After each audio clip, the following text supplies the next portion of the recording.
Trekking करने में सांस फूलती है, चढ़ाई में दिक्कत होती है चलने में, तो ये वीडियो आपके लिए है। बहुत शॉर्ट वीडियो बना रहा हूँ, शॉर्ट में इन्फॉर्मेशन दूंगा, देर नहीं होगी, समय बर्बाद नहीं होगा, लेकिन आज के बाद ट्रैकिंग में कोई दिक्कत नहीं होगी। मैसेज करके ढूंढोगे मेरे चैनल को, मुझ तक पहुँचने की कोशिश करोगे थैंक यू कहने के लिए, क्योंकि ये रामबाण है, आज दे रहा हूँ आपको, लेकिन उससे पहले थोड़ी आपको अपने मैकेनिज्म को समझना पड़ेगा, आपको अपने शरीर को समझना पड़ेगा कि सांस फूलती क्यों है, उसी के बारे में बात करेंगे। चलिए वीडियो को स्टार्ट करते हैं। मैं ओके कॉर्बेट घुमक्कड़ एक बार फिर आपके सामने हाजिर।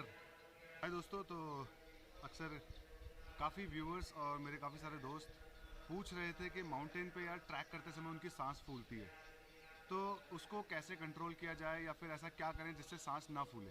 तो देखो, सांस ना फूले ऐसा नहीं हो सकता, लेकिन हाँ कुछ हद तक हम उसको कंट्रोल कर सकते हैं। सबसे पहला और सबसे बड़ा गुरु मंत्र तो मैं यही कहूँगा आप लोगों से कि आप ज़्यादा से ज़्यादा वॉक करें, ज़्यादा से ज़्यादा ट्रैक करें और क्लाइंब पे वॉक करने की प्रैक्टिस करें, ताकि आपकी बॉडी, आपके पैर उसके हैबिचुअल हो जाए। और अगर हैबिचुअल नहीं होंगे तो वो कभी भी नहीं हो सकता। आप कितना ही, जैसे आप किताबों में कितना ही पढ़ लो, चाहे डॉक्टरी या इंजीनियरिंग आप पढ़ लीजिए, तो कभी उस से आप कुछ नहीं सीख सकते जब तक आप फील्ड में नहीं उतरेंगे, प्रैक्टिकल नहीं करेंगे फुटबॉल के। और अभी बात चल रही है अपने शरीर की, अपने मैकेनिज्म की, तो अपने मैकेनिज्म को सही करने के लिए आपको उसके लिए प्रैक्टिस करनी ही पड़ेगी। तो चलिए, एक और है रामबाण जिसको कहते हैं, जो मैंने सीखा अपनी ट्रेनिंग में और उसको बाद में प्रयास किया, प्रैक्टिस की, तो आज मुझे बिल्कुल कोई दिक्कत नहीं होती है। देखिए, सांस नहीं फूलेगी ऐसा नहीं है, लेकिन कुछ कुछ चीज़ें जिससे आप उसको कुछ हद तक कंट्रोल कर सकते हैं। आप डिमोटिवेट नहीं होंगे चलते समय माउंटेन पे। तो करना क्या है, सबसे पहले ये समझना है कि सांस फूल क्यों रही है। अच्छा, आप जब गार्डन पे वॉक करते हैं तो क्या आपकी सांस फूलती है? कभी नहीं फूलती। आप वॉक भी करते हैं, साथ में टॉक भी करते हैं दोस्तों के साथ। आप गार्डन में 3 किलोमीटर, 4 किलोमीटर, 5 किलोमीटर राउंड लगा दीजिए, प्लेन फ्लाइट में आप गप्पे मारते हुए चलते हैं, हंसते हुए चलते हैं, लेकिन आपको कोई तकलीफ नहीं होती है।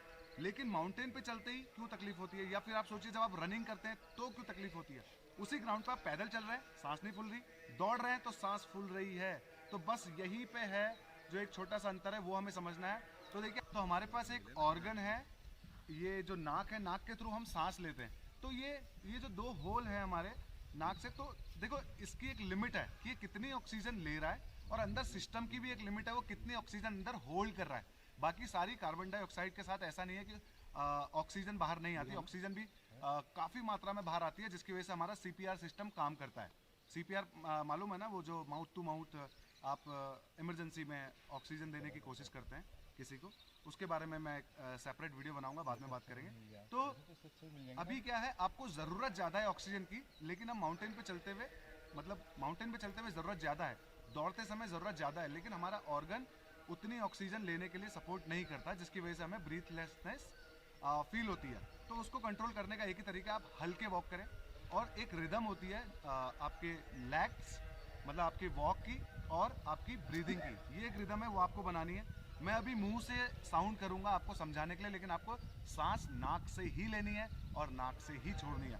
तो शुरू में आप इसको प्रैक्टिस करें, 1 ब्रीथ 1 स्टेप। एक बार आप सांस लेंगे अंदर को, एक पैर बढ़ाइए, फिर आप जब सांस छोड़ेंगे तो आप दूसरा पैर बढ़ाइए। कोई फाइट नहीं है, कोई जल्दी नहीं है, कहीं भी ट्रैक पे किसी से कंपटीशन करने की ज़रूरत नहीं है। बहुत दूर कोई आपसे ऊपर दिख रहा है कि आपसे पहले पहुंच गया, डिमोटिवेट मत होइए, थोड़ी देर लगेगी, आप भी पहुंच जाएंगे। लेकिन आप अगर थोड़ा कंपटीशन करने की कोशिश करेंगे तो आपकी हालत ऐसी जाएगी, एनर्जी ज़्यादा ख़राब हो जाएगी, ज़्यादा खर्च हो जाएगी, और ऊपर जाके आप उस पॉइंट का, उस व्यू का आनंद नहीं ले पाएंगे।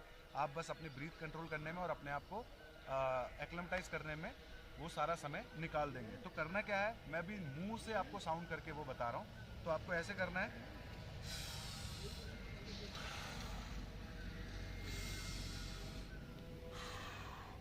तो ये आया समझ में? तो आपको एक बार ब्रीथ लेके एक स्टेप लेना है, समझे? तो ये है रिदम। और जैसे धीरे धीरे आपको प्रैक्टिस हो जाएगी, तो अभी मैं क्या है, मैं एक इनहेल में दोनों स्टेप ले लेता हूँ, एक लेफ्ट एक राइट, फिर एक एक्सहेल में मैं फिर 2 स्टेप ले लेता हूँ, जैसे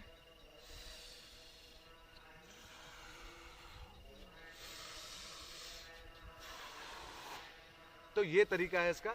तो प्रैक्टिस करिए, रामबाण है। और अगर काम आए आपको, और आपको लगता है कि जानकारी आपके काम आई है, ये आप मतलब आप इससे कुछ सीखे हैं, और ये मैंने बहुत सारे अपने ट्रैकर्स को बताया, बहुत सारे दोस्तों को बताया, उन पे ये काम किया है। हमारे एक सीनियर हैं सर, दीपक सर, दिल्ली के, उनको तो ये टेक्निक इतनी अच्छी लगेगी। लॉकडाउन में उन्होंने अपनी 300-500 ईंटें अपनी तीसरी मंजिल के छत में रख दी। कोई मजदूर वगैरह नहीं मिल रहे थे, लेबर नहीं मिल रही थी, उन्होंने खुद ही 2-2 4-4 ईंटें उठाकर 3 मंजिले की बिल्डिंग पर छत पर वो ईंटें शिफ्ट कर दी, केवल इसी टेक्निक के हिसाब से। और वही उनकी प्रैक्टिस सेशन था और उनको इतना मज़ा आया कि आज वो बहुत ट्रैक्स करते हैं और बहुत कीन है ट्रैक्स करने के, काफ़ी सारे ट्रैक्स करते रहते हैं, अच्छे क्लाइंब करते हैं। तो देखिए ये उनको फ़ायदा हुआ, तो जिसने समझा उसको फ़ायदा हुआ, आप भी समझिए। वीडियो को करिए लाइक, चैनल को करिए सब्सक्राइब, और ट्रैकिंग से रिलेटेड आपको कुछ भी जानकारी लेनी है तो कमेंट करें, मैं उस पर वीडियो बनाऊंगा for sure. I am okay Corbett घुमक्कड़, फिर मिलूंगा अगली वीडियो में। तब तक स्वस्थ रहें, मस्त रहें।